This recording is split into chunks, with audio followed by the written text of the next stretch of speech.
dari Eden ke Cajamarca. Eksperimen sejarah alami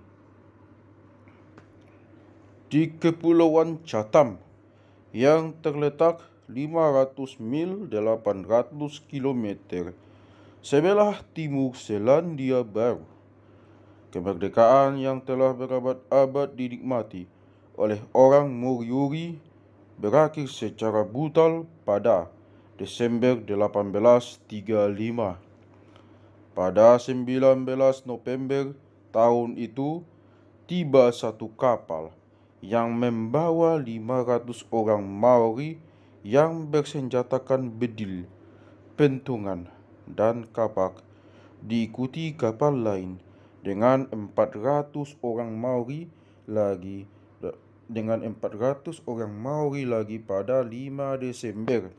Gerombolan-gerombolan orang Maori mulai mendatangi pemukiman orang Moriori, mengumumkan bahwa orang Moriori merupakan budak mereka dan membunuh semua orang yang melawan. Dengan perlawanan secara terorganisasi, pihak Moriori pada waktu itu sebenarnya masih dapat mengalahkan orang Mori yang kalah banyak, 2-1. Namun orang Moriori memiliki tradisi untuk menyelesaikan setiap sengketa secara damai.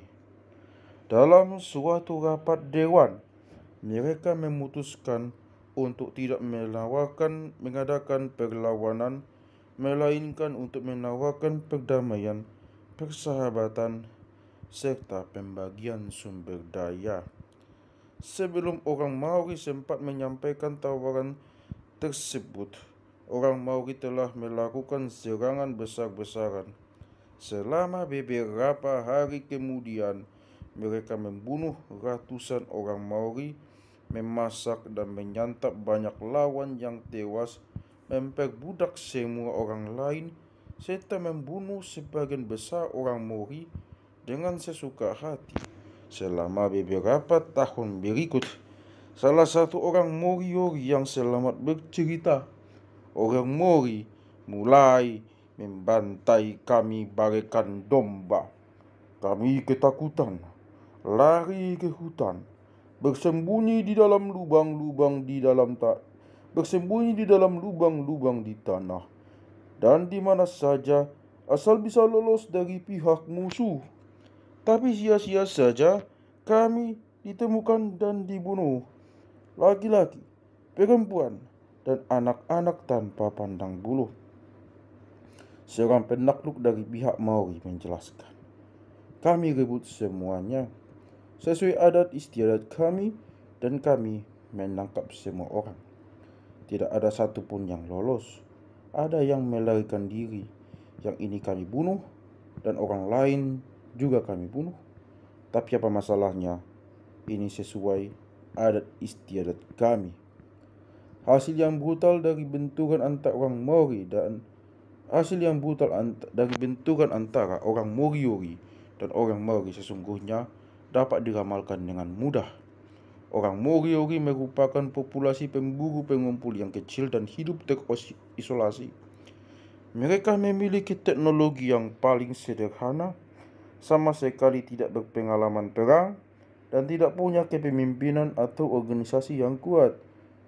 Para penyerang Maori dari Pulau Selandia Baru berasal dari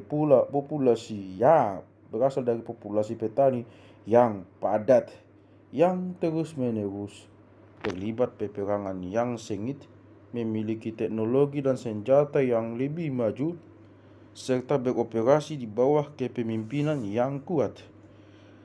Ketika akhirnya terjadi kontak di antara dua kelompok itu, tentu saja orang Maori lah yang membantai orang Moriori dan bukan sebaliknya. Tragedi orang Moriori menyerupai banyak tragedi lain yang terjadi baik di dunia modern maupun di dunia kuno, di mana kelompok besar dalam perlengkapan baik berhadapan dengan kelompok kecil dengan perlengkapan seadanya. Hal yang membuat konflik Moriori menjadi penting adalah fakta bahwa kedua kelompok tersebut berkembang dari asal-usul yang sama kurang daripada 1000 tahun sebelumnya. Keduanya termasuk suku bangsa Polinesia. Orang Maori modern merupakan keturunan petani Polinesia yang tiba di Selandia Baru sekitar 1000 Masehi. Tidak lama setelah itu, sebagian orang Maori mulai mendiami. Tidak lama setelah itu, sebagian orang Moriori mulai mendiami Kepulauan Chatham dan menjadi suku Moriori. Dalam kurun waktu berabad-abad setelah perpisahan itu, masing-masing kelompok berkembang ke arah berlawanan. Orang Maori di Pulau Utara mengembangkan teknologi dan organisasi yang lebih rumit dibandingkan dengan orang Moriori. Orang Moriori kembali menjadi pemburu pengumpul, sedangkan orang Maori di Pulau Utara berpaling ke pertanian yang lebih intensif. Perjalanan evolusi yang berlawanan itu merupakan faktor penentu pada benturan yang terjadi. Jika kita memahami apa yang menyebabkan kedua masyarakat kepulauan tersebut berkembang secara berbeda, kita mungkin memperoleh model untuk memahami pertanyaan lebih luas mengenai perbedaan perkembangan pada skala benua. Sejarah Moriori dan Maori merupakan suatu eksperimen singkat berskala kecil yang berlangsung secara alami dan menguji bagaimana faktor lingkungan mempengaruhi masyarakat manusia. Sebelum Anda membaca satu buku mengenai pengaruh lingkungan pada skala yang sangat luas, pengaruh terhadap masyarakat manusia di seluruh dunia selama 13.000 tahun terakhir sudah sewajarnya jika Anda ingin diyakinkan terlebih dahulu melalui tes dengan cakupan yang lebih terbatas bahwa pengaruh seperti itu memang signifikan. Seandainya Anda ilmuwan laboratorium meneliti tikus, Anda mungkin akan melakukan tes dengan mengambil satu koloni tikus, membagi beberapa kelompok tikus leluhur itu ke dalam sejumlah kandang dengan kondisi dengan lingkungan berbeda-beda, lalu kembali setelah banyak generasi tikus untuk melihat apa yang terjadi. Percobaan seperti itu tentu saja tidak dapat dilakukan terhadap masyarakat manusia. Sebagai gantinya, para ilmuwan harus mencari eksperimen alami di mana kejadian serupa berlangsung terhadap manusia pada masa lalu. Satu eksperimen seperti itu berlangsung selama proses pemukiman Polinesia. Ribuan pulau yang sangat beragam dalam hal luas wilayah, keterpencilan, ketinggian, iklim, produktivitas, dan sumber daya geologis dan biologis tersebar di Samudra Pasifik setelah Papua dan Melanesia. Gambar 21. Hampir sepanjang sejarah manusia, pulau-pulau tersebut berada di luar jangkauan kendaraan air. Sekitar 1200 sebelum Masehi, sekelompok orang dari Kepulauan Bismarck di sebelah utara Papua yang cakap dalam hal bertani, mencari ikan dan melaut akhirnya berhasil mencapai salah satu pulau itu. Selama beberapa abad kemudian, keturunan mereka memasuki nyaris setiap potong tanah yang dapat dihuni di wilayah Pasifik. Proses tersebut hampir tuntas seluruhnya pada 500 Masehi, dengan segelintir pulau tersisa didiami tidak lama setelah 1000 Masehi. Jadi, dalam kurun waktu yang singkat, pulau-pulau dengan lingkungan yang sangat beragam telah didiami oleh para kolonis yang semuanya berasal dari satu populasi awal yang sama. Kaum leluhur semua orang Polinesia modern ini pada asalnya memiliki kebudayaan, bahasa, teknologi, serta tumbuhan budidaya dan hewan ternak yang sama. Dengan demikian, sejarah Polinesia merupakan suatu eksperimen alami yang memungkinkan kita mempelajari proses adaptasi manusia tanpa harus menghadapi berbagai kerumitan yang terkait dengan kolonisasi bergerombang oleh berbagai suku bangsa berbeda yang sering kali mempersulit upaya kita untuk memahami proses adaptasi di bagian lain dunia. Di dalam tes kerangka berskala medium ini, nasib suku Moriori merupakan tes yang lebih kecil. Mudah saja untuk melacak bagaimana lingkungan yang berbeda di Kepulauan Chatham dan di Selandia Baru membentuk orang Moriori dan orang Maori secara berbeda. Walaupun orang Maori yang semula mendiami Kepulauan Chatham mungkin saja petani tumbuh-tumbuhan tropis yang mereka bawa tidak tahan menghadapi iklim dingin di Kepulauan Chatham, sehingga bagi mereka tidak ada jalan selain kembali menjadi pemburu pengumpul.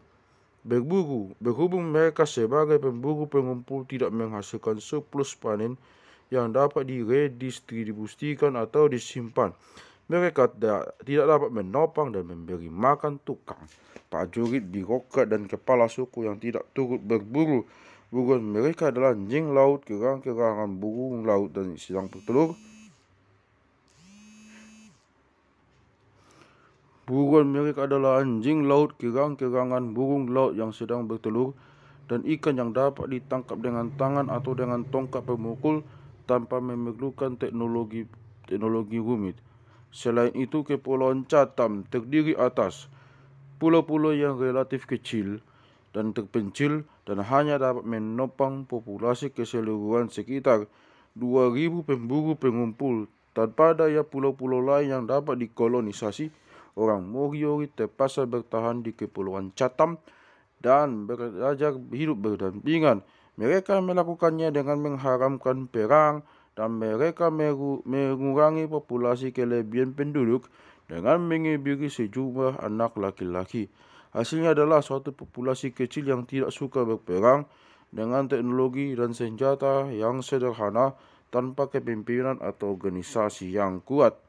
Sebaliknya, bagian utara sekaligus bagian lebih hangat, Selandia Baru merupakan kelompok penduduk terbesar di Polinesia, cocok untuk pembudidayaan tanaman mori. Orang Mori yang tetap tinggal di Selandia Baru terus bertambah sampai mencapai jumlah 100.000 jiwa. Mereka mengembangkan populasi lokal yang padat, yang senantiasa berperang sengit melawan populasi tetangga. Dengan surplus panen yang berhasil mereka produksi dan mereka simpan, mereka dapat memberi makan tukang, kepala suku, dan prajurit pada waktu mereka memerlukan, dan mengembangkan beragam perkakas untuk bercocok tanam, bertempur, dan membuat benda seni. Mereka mendirikan bangunan upacara yang megah dan benteng dalam jumlah besar. Jadi, masyarakat Moriori dan masyarakat Maori berasal dari masyarakat awal yang sama, namun tumbuh mengikuti jalur yang sangat berbeda. Kedua masyarakat yang kemudian terbentuk itu pada gilirannya tidak lagi menyadari kehadiran yang lainnya dan tidak saling berhubungan selama berabad-abad, mungkin sampai 500 tahun lamanya. Akhirnya, satu kapal pemburu anjing laut dari Australia mampir di Kepulauan Chatham dalam pelayaran menuju Selandia Baru, membawa kabar ke Selandia Baru mengenai pulau-pulau tempat ikan dan kerang-kerangan berlimpah, danau dipenuhi belut, dan buah biri karaka tumbuh di mana-mana. Penduduknya sangat banyak, tetapi mereka tidak mampu bertempur dan tidak memiliki senjata. Berita itu cukup untuk mendorong 900 orang Maori berlayar menuju Kepulauan Chatham. Hasil pertemuan tersebut menggambarkan dengan jelas bagaimana lingkungan dapat mempengaruhi perekonomian, teknologi, organisasi politik, serta kemampuan tempur dalam waktu singkat. Seperti yang sudah saya singgung, benturan Moriori merupakan tes kecil di dalam kerangka tes berskala menengah. Apa yang dapat kita pelajari dari seluruh wilayah Polinesia terkait dengan pengaruh lingkungan terhadap masyarakat manusia? Perbedaan apa saja di antara masyarakat pada pulau-pulau Polinesia yang berbeda yang perlu dijelaskan? Polinesia secara keseluruhan memiliki rentang kondisi lingkungan yang jauh lebih besar dibandingkan yang terdapat di Selandia Baru dan Kepulauan Chatham saja. Meskipun Chatham mewakili satu bagian ekstrim ujung yang sederhana dalam struktur masyarakat Polinesia, dari segi mata pencaharian, orang Polinesia terdiri atas pemburu pengumpul di Kepulauan Chatham, petani dengan metode tebang dan bakar, sampai ke praktisi produksi pangan secara intensif yang hidup pada tingkat kepadatan penduduk yang termasuk paling tinggi di antara masyarakat manusia dimanapun. Para produsen pangan Polinesia juga mengintensifkan produksi babi, anjing, dan ayam. Mereka membentuk angkatan kerja guna membangun sistem irigasi pertanian berskala besar serta kolam besar untuk produksi ikan. Landasan ekonomi pada masyarakat Polinesia adalah rumah tangga yang kurang lebih berswadaya, tetapi beberapa pulau juga menopang kelompok-kelompok tukang paruh waktu yang memperoleh keterampilan masing-masing secara turun-temurun.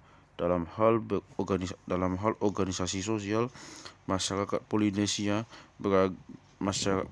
beragam, mulai dari masyarakat desa yang pada dasarnya egaliter sampai ke masyarakat dengan paling banyak kelas di dunia yang memiliki banyak garis keturunan yang tersusun secara hierarkis, serta kelas-kelas pemimpin dan pengikut yang menikah hanya dengan kalangan sendiri.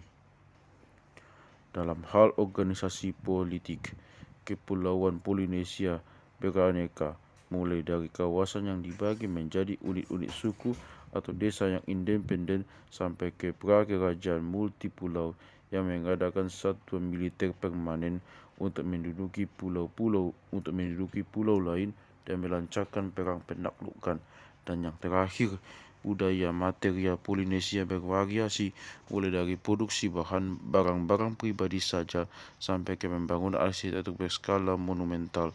Bagaimana semua variasi ini dapat dijelaskan yang turut membentuk perbedaan di antara masyarakat Polinesia adalah setidaknya 6 set variabel lingkungan yang terdapat di pulau-pulau Polinesia: iklim pulau, jenis pulau dari segi geologi, sumber daya kelautan, luas wilayah, fragmentasi medan, dan tingkat keterpencilan.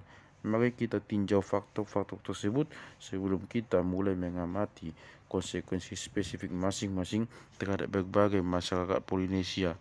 Iklim di Polinesia bervariasi antara iklim tropis atau subtropis yang hangat di sebagian besar pulau yang terletak di dekat khatulistiwa, iklim sedang di sebagian besar Selandia Baru, dan iklim subantarktik yang dingin di Kepulauan Chatham dan di bagian selatan pulau selatan Selandia Baru. Pulau besar di Hawaii, meskipun terletak jauh di bawah garis balik utara, memiliki gunung yang cukup tinggi untuk menopang habitat alpin dan mendapatkan hujan salju dari waktu ke waktu. Juga hujan bervariasi dari yang tertinggi yang tercatat di dunia di Fiordland di Selandia Baru dan di rawa Alakai di Kauai di Hawaii, sampai hanya 1/10 jumlah tersebut di pulau-pulau yang begitu kering sehingga hanya memungkinkan pertanian marginal saja. Secara geologi, jenis pulau Polinesia mencakup atol karang, pulau kapur, pulau vulkanik, pulau benua, dan campuran jenis-jenis itu. Satu contoh ekstrem adalah pulau-pulau kecil yang berjumlah sangat besar seperti di Kepulauan Tuamotu yang merupakan atol datar rendah yang hanya sedikit menyembul di atas permukaan laut. Bekas atol lain seperti Henderson dan Reynolds telah terangkat begitu tinggi di atas permukaan laut sehingga membentuk pulau kapur. Kedua jenis atol ini bermasalah bagi pemukim manusia karena terdiri seluruhnya dari batu kapur tanpa bebatuan lain, hanya punya lapisan tanah yang sangat tipis dan tidak memiliki sumber air tawar yang permanen. Contoh ekstrim yang berlawanan adalah pulau terbesar di kawasan Polinesia, yaitu Selandia Baru, yang merupakan pecahan benua Gondwanaland yang tua dan secara geologi beragam dengan aneka sumber daya mineral termasuk biji besi, batu bara, emas, dan batu giok yang dapat dieksploitasi secara komersial. Sebagian besar pulau lainnya di Polinesia berupa gunung berapi yang timbul dari laut, tidak pernah menjadi bagian benua, dan mungkin mencakup daerah-daerah batu kapur yang terangkat, meskipun tidak memiliki keragaman geologis seperti Selandia Baru. Pulau-pulau vulkanik di tengah samudra setidaknya merupakan peningkatan dibandingkan pulau atol dari sudut pandang orang Polinesia, karena menyediakan berbagai jenis bebatuan vulkanik dan beberapa di antaranya sangat cocok untuk dijadikan peragas batu. Pulau-pulau vulkanik juga berbeda satu sama lainnya. Elevasi pulau-pulau yang lebih tinggi menghasilkan hujan di daerah pegunungan, sehingga pulau-pulau itu termakan cuaca dan memiliki lapisan tanah yang tebal serta sungai permanen. Ini berlaku misalnya untuk Kepulauan Society, Samoa, Kepulauan Marquesas, dan terutama untuk Kepulauan Hawaii, kepulauan dengan gunung-gunung tertinggi di kawasan Polinesia. Di antara pulau-pulau berelevasi rendah, Tonga, dan meskipun sedikit Pulau Paskah juga memiliki tanah yang subur akibat hujan abu gunung berapi, namun tidak memiliki sungai besar seperti Hawaii. Dalam hal sumber daya kelautan, sebagian besar pulau Polinesia dikelilingi air dangkal dan terumbu karang, dan banyak di antaranya juga punya laguna. Semua lingkungan tersebut sangat kaya akan ikan dan kerang-kerangan. Namun Pulau Paskah, Pitcairn, dan Kepulauan Marquesas dengan pantai yang berbatu ditambah dengan dasar yang curam dan tiadanya terumbu karang memiliki produktivitas hasil laut yang jauh lebih rendah. Luas wilayah merupakan variabel lainnya yang perlu dipertimbangkan, yang dengan besaran yang berantara 100 akre 0,4 km². Untuk Anuta, pulau terkecil di Polinesia dengan penduduk permanen dan 103.000 mil persegi, 267.000 km². Untuk benua mini Selandia Baru, Medan, yang dapat dihuni di sejumlah pulau, terutama di Kepulauan Marquesas, terbagi-bagi menjadi lembah-lembah bertebing terjal, sementara pulau-pulau lain misalnya Tonga dan Paskah memiliki medan tanpa rintangan yang dapat menghambat perjalanan dan komunikasi. Variabel lingkungan terakhir yang patut diperhitungkan adalah tingkat keterpencilan. Pulau Paskah dan Kepulauan Chatham berukuran kecil dan begitu jauh dari pulau-pulau lain sehingga masyarakat yang terbentuk di sana serta kolonisasi awal berkembang dalam keadaan sepenuhnya terisolasi dari dunia luar.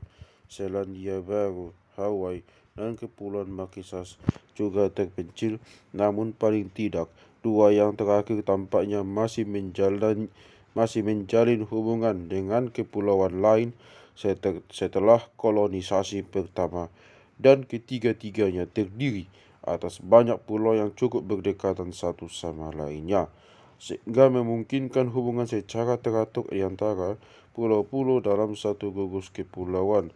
Sebagian besar pulau Polinesia lain membina hubungan yang cukup teratur dengan pulau-pulau lain.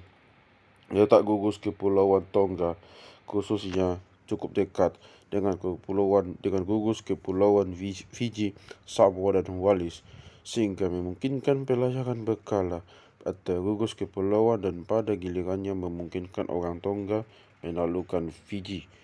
Setelah melakukan pengamatan sekilas terhadap lingkungan di Polinesia yang beragam, marilah kita sekarang meninjau bagaimana keragaman itu mempengaruhi berbagai masyarakat Polinesia.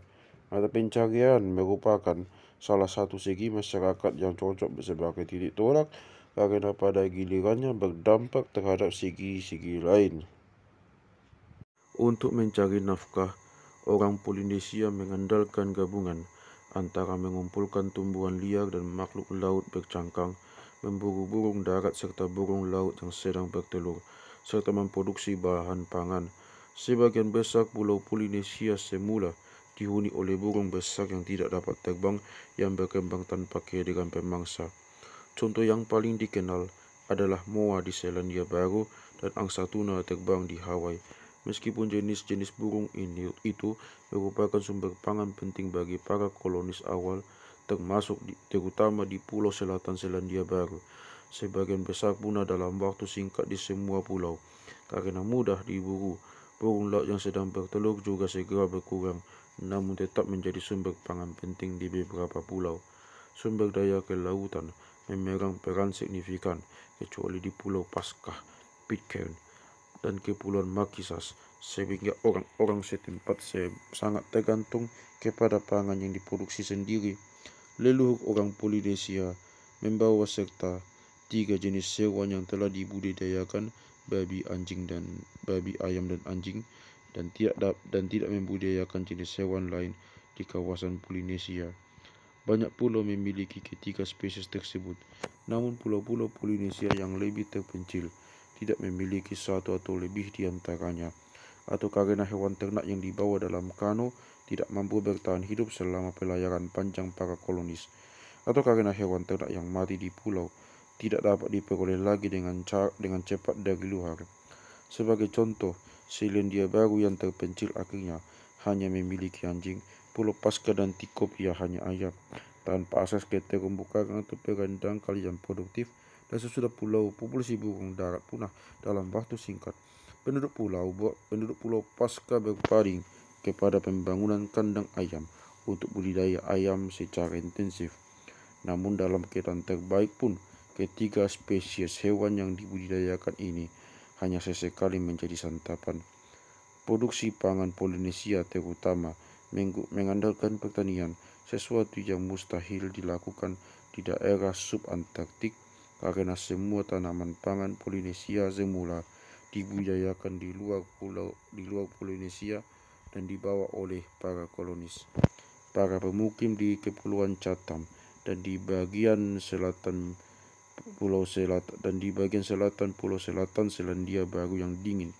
Dengan demikian terpaksa meninggalkan kebiasaan bercocok tanam yang dikembangkan oleh leluhur mereka selama ribuan tahun sebelumnya dan kembali menjadi pemburu pengumpul. Para penduduk pulau-pulau Polinesia yang lain menekuni pertanian berbasis tanaman ladang, khususnya talas, gadung, dan ubi jalar, tanaman sawah terutama talas, serta tanaman berkayu seperti sukun, pisang, dan kelapa. Produktivitas dan peran relatif jenis-jenis tanaman berbeda-beda dari pulau ke pulau, tergantung kondisi lingkungan masing-masing pulau. Kepadatan penduduk paling rendah di Henderson, Raynal, dan di pulau-pulau atol akibat kesuburan tanah yang rendah dan keterbatasan sumber air tawar. Kepadatan penduduk juga rendah di Selandia Baru yang beriklim sedang dan terlalu dingin untuk berbagai jenis tanaman pangan Polinesia. Penduduk di pulau-pulau tersebut dan sejumlah pulau lain mempraktikkan pertanian berpindah dan tidak intensif dengan cara tebang dan bakar. Pulau-pulau lain bertanah subur namun tidak cukup tinggi untuk memiliki sungai besar yang permanen sebagai sumber air irigasi.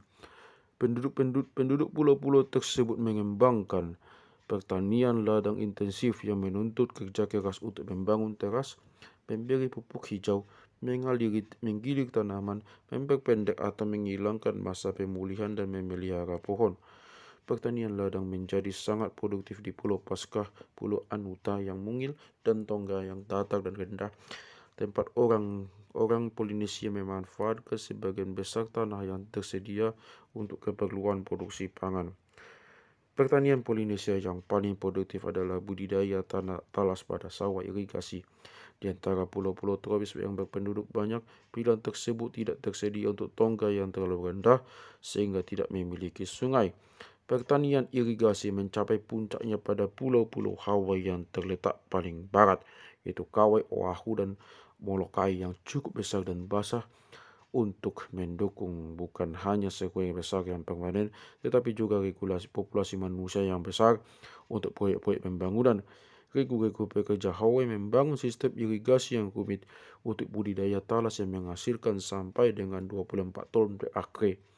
Hasil panen tertinggi untuk seluruh kawasan Polinesia. Panen tersebut pada gilirannya mendukung produksi babi yang intensif. Hawaii juga unik di Polinesia karena mengerahkan tenaga kerja secara massal untuk budidaya ikan, yaitu untuk membangun tambak besar untuk memelihara ikan bandeng dan belanak. Sebagai akibat keragaman upaya mencari nafkah yang terkait dengan keadaan lingkungan, kepadatan penduduk diukur dengan jiwa per mil persegi tanah produktif di Polinesia pun sangat bervariasi. Angka terendah adalah untuk para pemburu pengumpul di Kepulauan Chatham, hanya 5 jiwa per mil persegi, dan di Pulau Selatan Selandia Baru, serta untuk para petani di sisa wilayah Selandia Baru 28 juta per mil persegi. Sebaliknya, banyak pulau dengan pertanian intensif memiliki kepadatan penduduk melebihi 120 jiwa per mil persegi. Tonga, Samoa, dan Kepulauan Society mencapai angka 210 sampai 250 jiwa per mil persegi, sedangkan Hawaii 300. Angka tertinggi sebesar 1.100 jiwa per mil persegi terdapat di Pulau Anuta yang tinggi.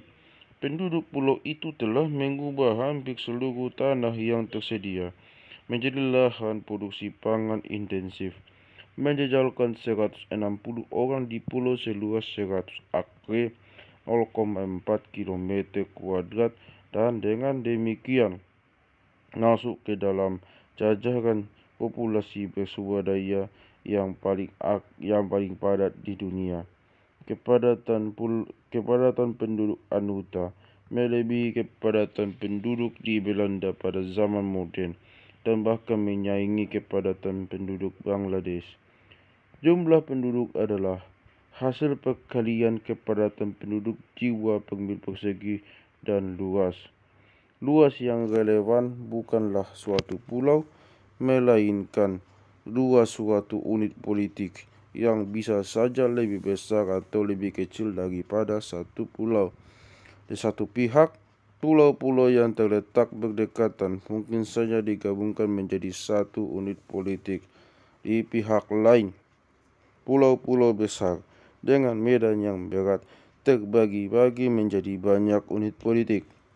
Karena itu, luas suatu unit politik bervariasi bukan saja terkait dengan luas pulau, tetapi juga dengan tingkat fragmentasi dan isolasi. Untuk pulau-pulau kecil tanpa rintangan yang menghambat komunikasi internal, seluruh pulau menjadi satu unit politik seperti pada kasus Anuta dengan ke-160 penduduknya. Banyak pulau yang lebih besar tidak pernah mencapai unifikasi politik. Apakah karena populasinya terdiri atas kelompok pemburu pengumpul yang terpencar-pencar dan masing-masing beranggotakan beberapa lusin orang saja di Kepulauan Chatham dan di bagian selatan Pulau Selandia Baru, atau petani yang tersebar pada wilayah yang luas Selandia Baru selebihnya, atau petani yang hidup dalam populasi yang padat namun di medan yang berat yang tidak memungkinkan unifikasi politik. Sebagai contoh, komunikasi di antara orang-orang yang mendiami lembah-lembah berdinding terjal yang bersebelahan di Kepulauan Marquesas dilakukan terutama lewat jalur politik. Masing-masing lembah membentuk satu kesatuan politik dengan beberapa ribu penduduk, dan sebagian besar pulau besar di Kepulauan Marquesas tetap terbagi ke dalam banyak kesatuan seperti itu. Kondisi medan di Kepulauan Tonga, Samoa, dan Society dan Hawaii memungkinkan unifikasi politik intrapulau sehingga menghasilkan unit politik dengan 10.000 atau lebih orang, lebih daripada 30.000 di pulau-pulau besar di Hawaii. Jarak antar pulau di Kepulauan Tonga serta jarak antara Tonga dengan kepulauan tetangga cukup dekat sehingga kerajaan multipulau dengan 40.000 orang pun akhirnya terbentuk. Dengan demikian, ukuran unit politik Polinesia dimulai dari beberapa lusin sampai 40.000 orang. Jumlah penduduk suatu unit politik berinteraksi dengan kepadatan penduduknya dan bersama-sama mempengaruhi teknologi serta organisasi ekonomi, sosial, dan politik Polinesia. Secara umum, semakin besar jumlah penduduk dan semakin tinggi tingkat kepadatannya, semakin kompleks dan terspesialisasi teknologi dan organisasi yang berkembang. Alasan-alasan untuk itu akan kita tinjau secara rinci pada bab-bab berikut. Secara singkat, di masyarakat dengan tingkat kepadatan penduduk yang tinggi, hanya sebagian anggotanya yang menjadi petani, tetapi mereka dikerahkan untuk mengintensifkan produksi pangan sehingga menghasilkan surplus untuk menopang kehidupan orang-orang yang bukan produsen pangan. Golongan tersebut mencakup para pemimpin, pemuka agama, birokrat, dan prajurit. Unit-unit politik yang paling besar mampu mengumpulkan tenaga kerja dalam jumlah besar dan membangun sistem irigasi dan tambak yang semakin mengintensifkan produksi pangan. Perkembangan demikian tampak terutama di Tonga, Samoa, dan Kepulauan Society yang sama-sama subur, berpenduduk padat dan cukup besar untuk ukuran Polinesia. Kecenderungan ini mencapai puncak di Kepulauan Hawaii yang terdiri atas pulau-pulau Polinesia beriklim tropis yang paling besar. Dengan tingkat kepadatan penduduk yang tinggi dan luas wilayah yang besar, tersedia angkatan kerja potensial yang sangat besar bagi masing-masing pemimpin. Variasi antar masyarakat Polinesia dalam kaitan dengan variasi kepadatan dan jumlah penduduk adalah sebagai berikut. Perekonomian tetap sangat sederhana pada pulau-pulau dengan tingkat kepadatan penduduk yang rendah seperti para pemburu pengumpul di Kepulauan Chatham. Jumlah penduduk kecil atau kecil atau baik tingkat kepadatan penduduk yang rendah maupun jumlah penduduk kecil. Pada masyarakat seperti ini, setiap rumah tangga memenuhi sendiri segala kebutuhannya, hanya ada sedikit atau bahkan tidak ada spesialisasi secara ekonomi. Spesialisasi mulai berkembang pada pulau-pulau yang lebih besar dengan tingkat kepadatan penduduk yang lebih tinggi dan mencapai puncaknya di Samoa, Kepulauan Society, dan terutama di Tonga dan Hawaii. Dan kepulauan tersebut menopang orang-orang yang turun menekuni keahlian tertentu secara pada waktu, termasuk pembuat kano, navigator, tukang batu, penangkap burung, dan pembuat tato. Kompleksitas sosial memperlihatkan keragaman serupa. Sekali lagi, Kepulauan Chatham dan pulau-pulau Atom memiliki masyarakat yang paling sederhana dan egaliter. Meskipun pulau-pulau itu mempertahankan tradisi asli Polinesia, yaitu kepemimpinan kepala suku. Para kepala suku di sana tidak atau hanya sedikit mengenakan tanda-tanda kebesaran. Mereka tinggal di pondok biasa seperti warga kebanyakan dan mencari nafkah dengan bercocok tanam atau menangkap binatang buruan seperti semua orang lain. Pembedaan sosial dan kekuasaan kepala suku meningkat pada pulau-pulau yang padat dengan unit-unit politik yang besar, khususnya di Tonga dan di Kepulauan Society. Kompleksitas sosial lagi-lagi mencapai puncaknya di Kepulauan Hawaii, tempat keturunan kepala suku dibagi ke dalam hierarki 8 garis keturunan. Kaum keturunan kepala suku tidak menikah dengan orang biasa, melainkan hanya dengan kalangan sendiri, kadang-kadang bahkan dengan saudara kandung atau dengan saudara satu ayah atau satu ibu. Orang biasa harus menyembah kepala suku berkedudukan tinggi. Semua keturunan kepala suku, para birokrat dan beberapa ahli tertentu dibebaskan dari pekerja memproduksi pangan. Organisasi politik mengikuti kecenderungan yang sama. Para kepala suku di Kepulauan Chatham dan di pulau-pulau Atol hanya berkuasa atas sedikit sumber daya, Keputusan diambil melalui diskusi umum dan tanah dimiliki bersama oleh seluruh komunitas, bukan oleh para kepala suku. Pada unit politik yang lebih besar dengan tingkat kepadatan penduduk yang lebih tinggi, kekuasaan lebih terpusat di tangan para kepala suku. Tingkat kompleksitas paling tinggi terdapat di Tonga dan Hawaii. Di sini kekuasaan para kepala suku turun-temurun mendekati kekuasaan raja-raja di bagian lain dunia, dan tanah dikuasai oleh para kepala suku, bukan oleh orang kebanyakan. Dengan perantaraan kaum birokrat yang ditunjuk, para kepala suku mengumpulkan bahan pangan dari rakyat biasa dan juga mengerahkan rakyat untuk proyek pembangunan berskala besar yang berbeda dari pulau ke pulau. Proyek irigasi dan tambak di Hawaii, pusat tarian dan perayaan di Kepulauan Marquesas, makam kepala suku di Tonga, dan tempat pemujaan di Hawaii, Kepulauan Society dan Pulau Paskah. Ketika orang Eropah tiba pada abad ke-18, Tonga telah menjadi kerajaan dan yang menjangka beberapa kepulauan. Karena pulau-pulau di Kepulauan Tonga sendiri saling berdekatan dan meliputi beberapa pulau besar dengan medan yang tidak terfragmentasi, masing-masing pulau dipersatukan di bawah satu kepala suku. Kemudian para kepala suku terbesar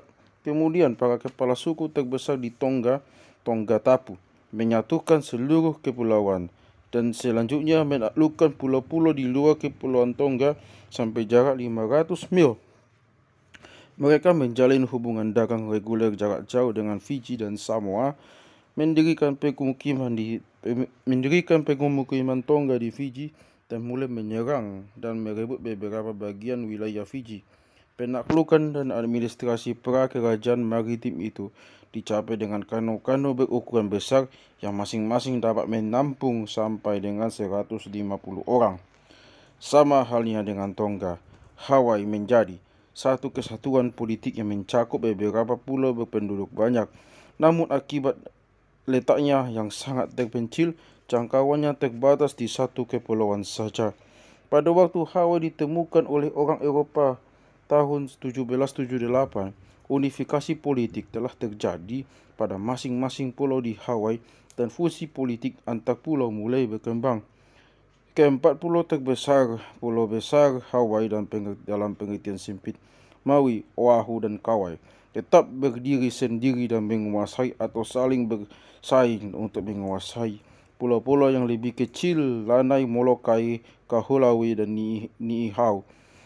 Setelah kedatangan orang Eropah, Raja Kamehameha I dari Pulau Besar segera mengawali konsolidasi pulau-pulau besar dengan membeli senapan dan kapal Eropah untuk menyerang dan menaklukkan Maui dan kemudian Oahu. Selanjutnya Kamehameha mempersiapkan penyerangan ke pulau mereka terakhir di Hawaii, yaitu Kauai. Namun pemimpin Kauai akhirnya berhasil merundingkan suatu kesepakatan sehingga unifikasi seluruh kepulauan pun rampung. Jenis-jenis variasi sebelumnya di antara berbagai masyarakat Polinesia cenderung melibatkan perkakas dan aspek-aspek lain dari budaya material. Perbedaan dalam ketersediaan bahan baku dengan sendirinya menjadi kendala untuk budaya material. Di satu titik ekstrem terdapat Pulau Henderson, suatu terumbu karang tua yang terangkat ke atas permukaan laut dan yang tidak memiliki bebatuan selain batu kapur. Para penduduknya terpaksa menggunakan cangkang kima untuk membuat beliung, sejenis kapak dengan mata melintang. Di titik ekstrem yang berlawanan, orang Maori dari benua mini Selandia Baru punya akses terhadap beragam bahan baku dan menjadi terkenal karena penggunaan batu giok. Di antara kedua titik ekstrem ini terdapat pulau-pulau Polinesia di tengah laut yang bersifat vulkanik. Pulau-pulau ini tidak punya granit, batu api, serta bebatuan kontinental lainnya, tetapi setidaknya memiliki bebatuan vulkanik yang oleh orang Polinesia dijadikan beliung batu yang diasah atau dipoles dan yang digunakan untuk membuka lahan untuk pertanian. Mengenai jenis artefak yang dihasilkan para penduduk Kepulauan Chatham, hanya memerlukan gada atau tongkat untuk membunuh anjing laut, burung, atau udang karang. Sebagian besar penduduk pulau lain menghasilkan berbagai macam mata kail, beliung, perhiasan, dan benda-benda lain. Di pulau-pulau atol seperti di Kepulauan Chatham, benda-benda itu kecil, relatif sederhana, dan diproduksi dan dimiliki sendiri, sedangkan arsitektur yang dikembangkan berupa pondok-pondok sederhana saja. Pulau-pulau besar berpenduduk banyak menopang pengrajin yang memproduksi berbagai benda kebesaran untuk kaum pemimpin, misalnya mantel bulu untuk para kepala suku Hawaii yang terbuat dari puluhan ribu bulu burung. Artefak terbesar di kawasan Polinesia adalah bangunan-bangunan batu di beberapa pulau, patung batu raksasa yang terkenal di Pulau Pasca, makam para kepala suku Tonga, dan pelataran upacara di Kepulauan Marquesas, dan tempat pemujaan di Hawaii dan Kepulauan Society. Arsitektur monumental Polinesia ini jelas berkembang ke arah yang sama seperti piramida Mesir, Mesopotamia, Meksiko, dan Peru. Bangunan di Polinesia tentu saja berbeda skala dengan piramida. Namun hal itu mencerminkan fakta bahwa para Fir'aun Mesir menguasai angkatan kerja yang jauh lebih besar dibandingkan para kepala suku di pulau Polinesia manapun. Meskipun demikian, penduduk Pulau Pasca berhasil mendirikan patung batu sebesar 30 ton, suatu prestasi yang tidak bisa dipandang sebelah mata untuk pulau berpenduduk 7.000 orang saja yang tidak memiliki sumber tenaga selain otot mereka sendiri. Jadi, pulau-pulau Polinesia memperlihatkan perbedaan besar dalam hal spesialisasi di bidang ekonomi, kompleksitas sosial, organisasi politik, dan produk material. Semua perbedaan itu terkait dengan perbedaan dalam hal jumlah dan kepadatan penduduk yang pada gilirannya terkait dengan perbedaan menyangkut luas, fragmentasi dan keterpencilan pulau, serta kesempatan untuk mencari nafkah dan untuk mengintensifkan produksi pangan. Semua perbedaan di antara berbagai jenis masyarakat Polinesia itu berkembang dalam waktu relatif singkat dan di sebagian kecil permukaan bumi sebagai variasi yang terkait dengan keadaan lingkungan pada satu masyarakat leluhur. Kategori-kategori perbedaan budaya di kawasan Polinesia tersebut pada dasarnya merupakan kategori yang sama seperti yang muncul di semua tempat lain di dunia. Rentang variasi di skala dunia tentu saja jauh lebih besar dibandingkan yang ditemui di Polinesia. Sementara di antara berbagai masyarakat kontinental modern terdapat masyarakat yang mengandalkan perakas batu, seperti halnya orang Polinesia. Amerika Selatan juga menghasilkan masyarakat yang ahli dalam penggunaan logam mulia, dan orang Eropa serta orang Amerika selanjutnya berhasil memanfaatkan besi. Perkembangan demikian tidak mungkin terjadi di Polinesia, karena tidak ada pulau Polinesia selain Selandia Baru yang memiliki kandungan logam yang cukup besar.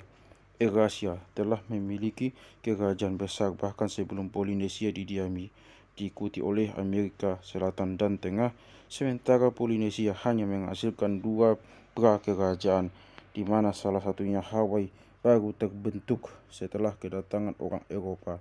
Eurasia dan Amerika Tengah mengembangkan sistem tulisan sendiri, sesuatu yang tidak terjadi di Polinesia kecuali mungkin di Pulau Pasca.